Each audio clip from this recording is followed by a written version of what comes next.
தனிமையாய் இருப்பது நல்லதல்ல, அவனுக்கு ஏற்ற துணையை உண்டாக்குவேன் என்று சொல்லிதான் கர்த்தர் ஏவாளை உண்டாக்கினார். அவனுக்கு ஏற்ற துணையாக தான் ஏவாளை உண்டாக்கினார். கர்த்தர் ஒருபோதும் தவறு செய்பவரே அல்ல. நாம் தவறு செய்துவிட்டு அவரை குற்றப்படுத்துவது நியாயமும் அல்ல.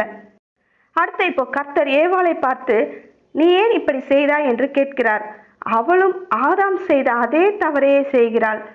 சர்ப்பம் என்னை வஞ்சித்தது, நான் புசித்தேன் என்கிறாள். பாருங்க, ஒரே ஒரு கீழ்ப்படியாமையினாலே தேவன் செய்யக்கூடாது என்று சொல்லியவைகளை மீறி செயல்பட்டதால் இவர்களை பாவம் மூடிக்கொண்டது. அதன் விளைவாக பயம், வெட்கம், தன்னை மறைத்து கொள்ளுதல், தன் தவறை உணராமல் அதை மறைத்தல், தன்னுடைய தவறை ஒத்துக்கொள்ள தைரியம் இல்லாமல் மற்றவர்கள் மீது பழியை போடுதல், மற்றவர்களை குற்றப்படுத்துதல், இப்படி ஒவ்வொரு பாவமா அந்த லிஸ்ட்ல அதிகரித்து கொண்டே